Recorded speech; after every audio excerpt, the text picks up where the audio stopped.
This is the Church of St. Paul in the Desert. My soul proclaims the greatness of the Lord. My spirit rejoices in God my Savior, for he has looked with favor on his lowly servant.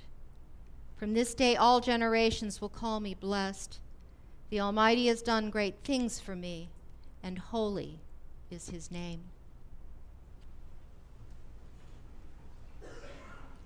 Today we hear one of the most beloved and well-known of the Christian scriptures, what we in the church or theology world call the Annunciation, when we are told the angel Gabriel comes to Mary and tells her that she will bear the Son of the Most High.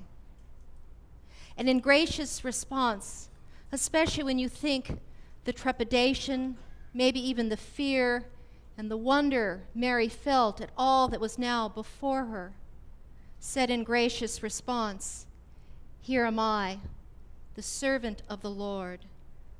Let it be with me according to your word." Here am I, the servant of the Lord. Let it be with me according to your word. It's a most fitting response for this fourth Sunday in Advent. Christmas is near. Today's the 21st. It is so near, but it's not quite. We are still called to wait and prepare, and this response to God acknowledges as much, that there is so much we don't know. Let it be according to your word. What really does that even mean? We think we know the story. Mary gives birth to the Son of the Most High, and in doing so, the entire world is turned upside down. But here's the thing. It's still being turned upside down. Yet how can this be? It seems like things should be settled by now. But year after year, we hear the same story, hear the same stories, and yet in each telling of them, something different resonates with us. Perhaps it's helpful to go back to the very beginning of this gospel passage. In the 6th month, the angel Gabriel was sent by God to a town in Galilee called Nazareth, to a virgin engaged to a man whose name was Joseph of the house of David. The virgin's name was Mary, and he came to her and said, "Greetings, favored one. The Lord is with you." The Reverend Dr. David Luce, president of the Evangelical Lutheran Seminary at Philadelphia, in a commentary on this particular passage, wonders what it is Mary heard or understood to be said to her. What did the angel mean? And he suggests that perhaps first and foremost, it might have been that Mary, upon hearing these words, believed God had noticed her. God favored her. God blessed her. And in so doing, would have her do great things. He writes, and this, I think, leads to a central dynamic not only in the gospel, but also the Christian life itself. The first, and in some ways the most important thing we are called to believe, is that God similarly notices, favors, and blesses us. And once we believe that, we can do incredible things. Blessing, you see, is a powerful thing. Blessing is never deserved, but a gift. Blessing intrudes into, interrupts, and ultimately disrupts our quid pro quo world to announce that someone sees us as worthy and special, apart from what we've done.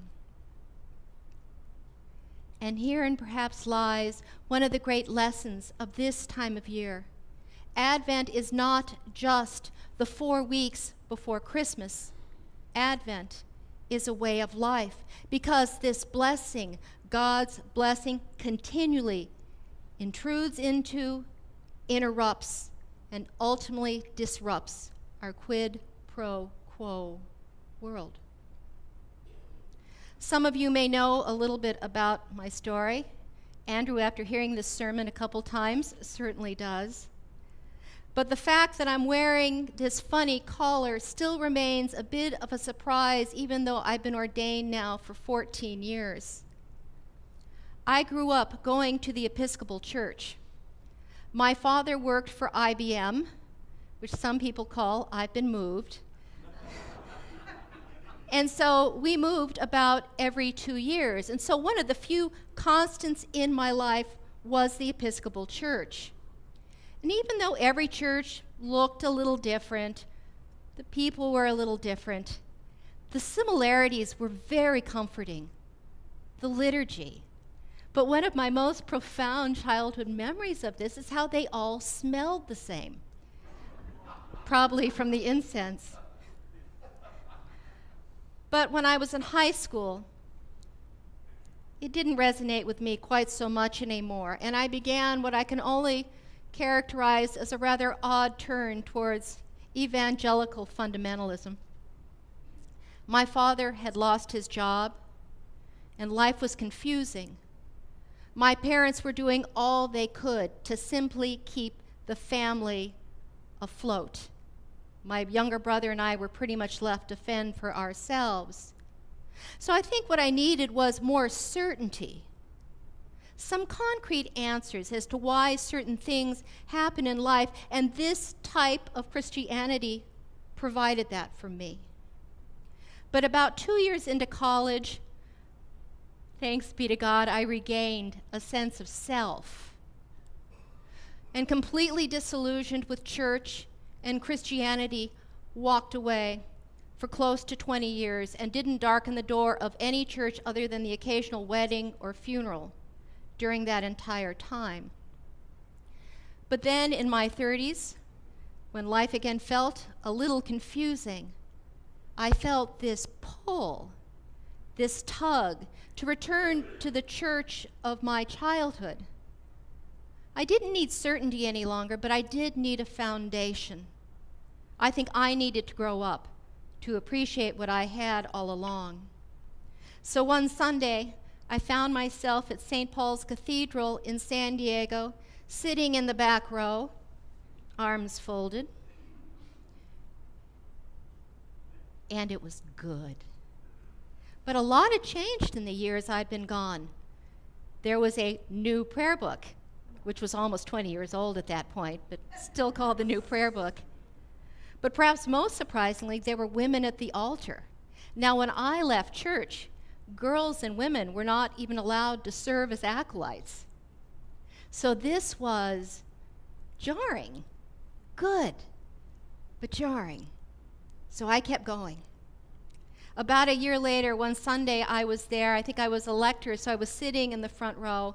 And as I was sitting there, I was watching the priests up at the altar prepare the bread and the wine for the Eucharist. And I had this overwhelming sense that I was supposed to be up there with them. It wasn't exactly like Gabriel coming to me with some grand announcement, but the feeling was so strong, it certainly caught me off guard. However, unlike Mary, my response was not very gracious. It was closer to, and certain words I just can't say in church, but it was closer to not just no, but heck no. My life was settled. I'd been to graduate school, law school. I was practicing law. I was making a good living.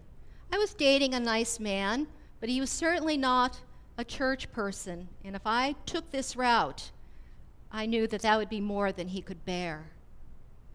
By and large, I was pretty satisfied with my life, and the last thing I wanted was for my world to be turned upside down. Well, the fact that I'm here telling you this story is proof that that's exactly what happened. In reflecting on that time in the years later, I'm sure my response that Sunday morning was, was born out of shock and, in all honesty, fear. But the thing that propelled me and allowed me to keep going was that I also had this overwhelming sense of being known, loved, and blessed. My call to ordained ministry had nothing to do with my being more holy than anyone else, something that anyone who knows me for even a few seconds can attest to, but rather that I use my experience, my gifts, including the fact that I had been so disillusioned and hurt by church, use all these things in a new way.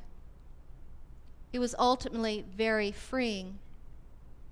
And what I learned from that time is that while it is a bit or a lot unnerving to be known, loved, and blessed by God, it also allows ourselves to know each other on a very profound level, who we are and how we are valued to the very essence of our being.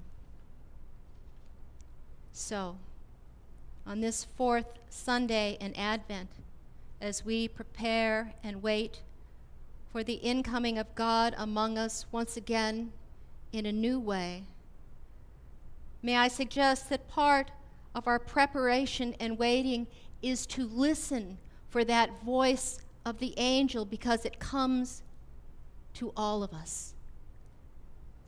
Greetings, favored one. The Lord is with you. The Lord is with you. The Lord is with all of us, and will take our strengths, our weaknesses, our gifts, our hurts, our courage, our fears, our wisdom, our blindness, and use all these things to not only bless us, but allow us to bless others. Every person here, absolutely every person here, has something to show us and tell us about God we would never, ever know otherwise. May we allow this grace to fill us, and then, in gracious response, simply say, "Here am I, a servant of the Lord. Let it be according to your word."